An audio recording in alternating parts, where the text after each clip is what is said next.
Thank you very much indeed, Fethy. And technology is wonderful, but sometimes the eye recognition doesn't actually open the thing for you. So, as Deakin Vice-Chancellor, I'm absolutely delighted to welcome you here to Deakin Downtown tonight for the 2024 Iftar dinner.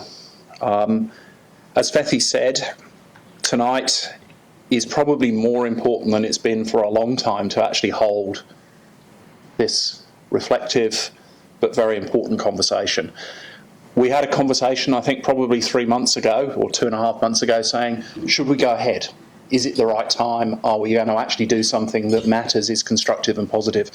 And we kicked it around, but we both came absolutely to the conclusion that actually it's probably more important than ever that we do this.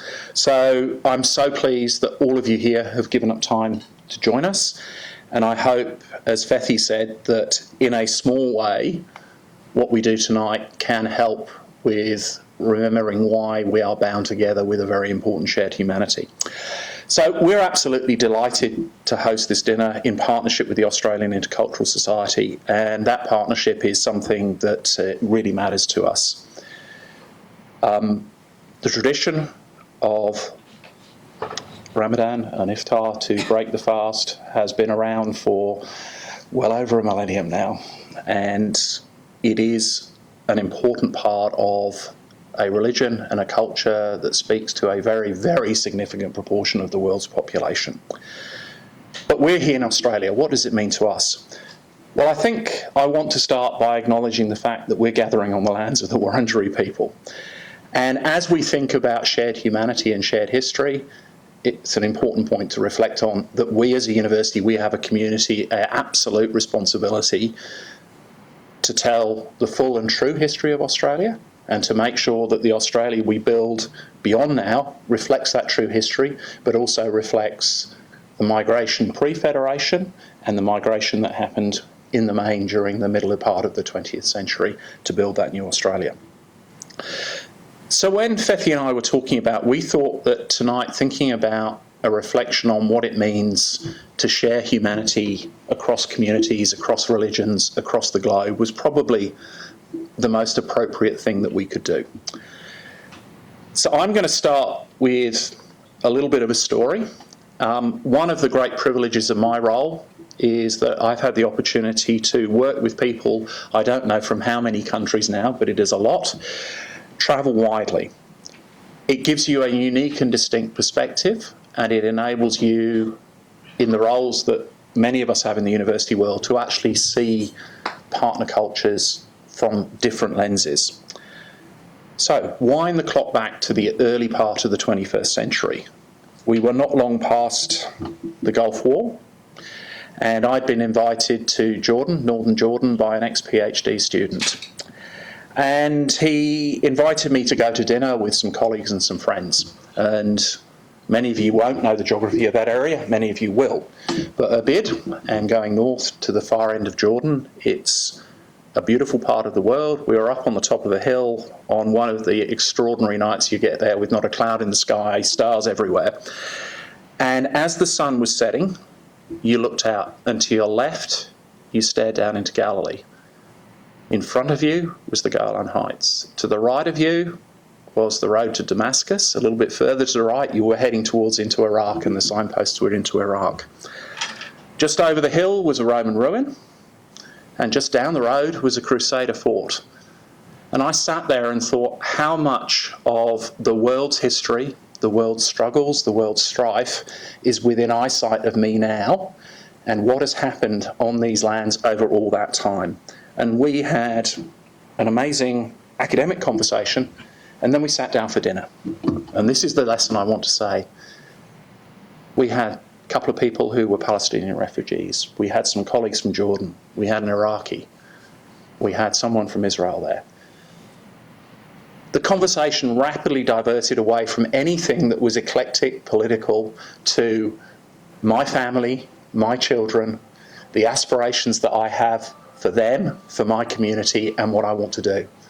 And what was so extraordinary was, different culture, different politics, but pretty much the language, the narrative, the aspirations was absolutely identical. So all that incredibly varied history, and you came down to actually this common bond of humanity. And it's one of those I've never forgotten. So to come back to tonight, the partnership between ADI and AIS. In our strategic plan, we've got a statement that great universities build bridges.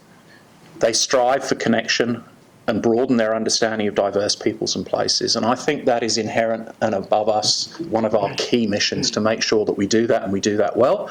And we give our students a chance to be exposed to the full range of ideas, opportunity and challenges that come from that. And I think from a research perspective, the Alfred Deakin Institute is actually built on that belief, but a belief that a transcultural approach to belonging and engagement creates a culture of diversity, understanding and acceptance.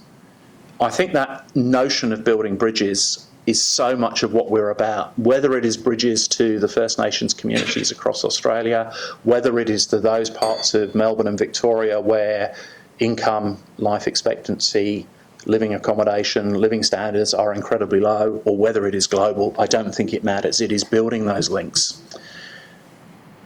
ADI is extraordinary in what it does and bringing together an incredible group of researchers. Their thought leadership responds to complex social issues, informs policy, drives public engagement, and influences debate.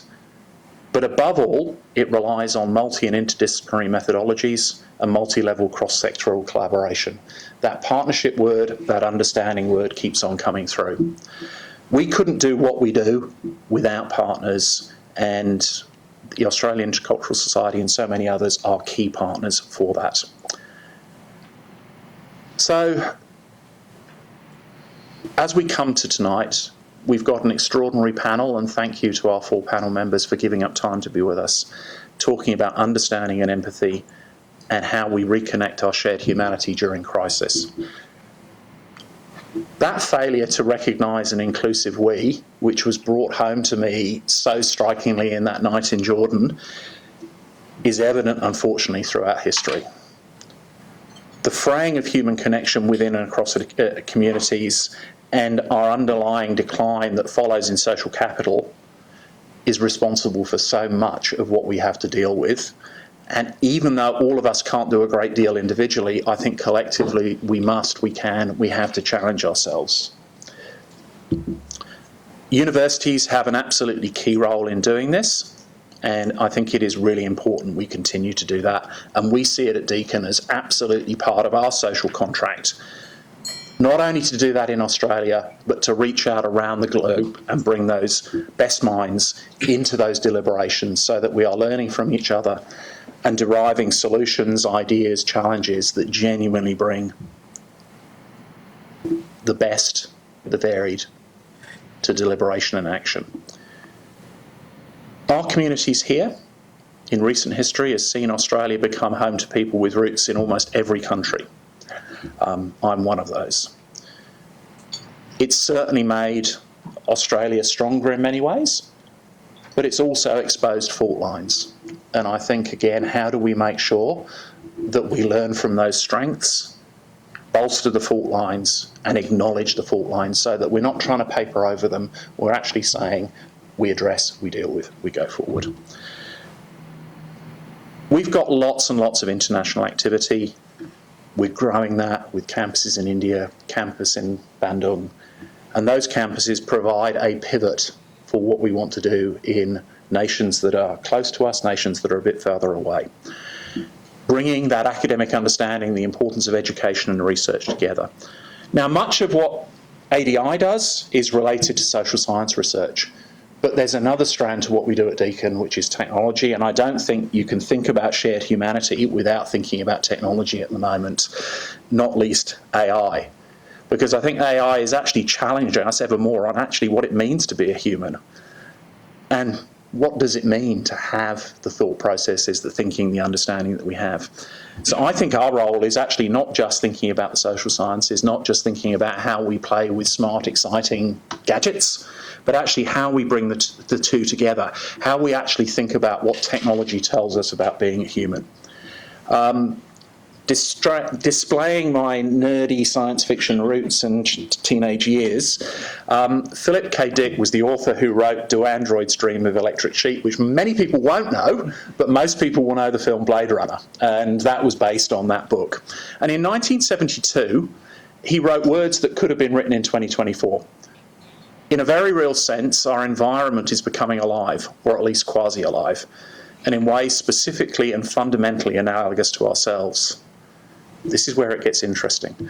Rather than learning about ourselves by studying our constructs, studying machines, perhaps we should make the attempt to comprehend what our constructs are up to by looking at what we ourselves are up to. And I think those words could and should have been written now, and I think we should continue to remember them. Whether it's technological disconnection, social disconnection, financial disconnection, it lies so much at the root of many global problems, and particularly what we're seeing at the moment. But beyond that disconnection, and again I go back to that night in Jordan, we are bound together by far more than separates us. And the more people who remember that, the more people who work together to remember and reflect that, the stronger that we as a community will become. But it's not easy. Because for this to work, we also need to acknowledge that we have to have tolerance with differences. We want to be a tolerant society, but it's that very tolerance that has challenged us so deeply as we build inclusive, multicultural societies. And over the years, many thinkers have influenced me. I've read a lot, but the one I keep coming back to is Karl Popper and the book he wrote at the end of World War II, The Open Society and Its Enemies. Unfortunately, humanity's not learned as much as we hoped it would have done between now and then. And I think these words remain really important and remain really important for universities. Unlimited tolerance must lead to the disappearance of tolerance if we are not prepared to defend a tolerant society against the onslaught of the intolerant, because then the tolerant will be destroyed and tolerance with them.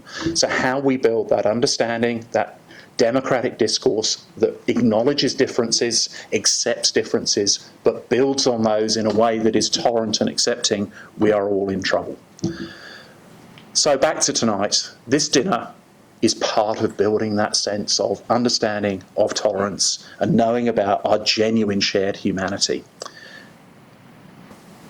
Most of us work in universities because we have many rose-tinted moments around the importance that education and research makes to a better society.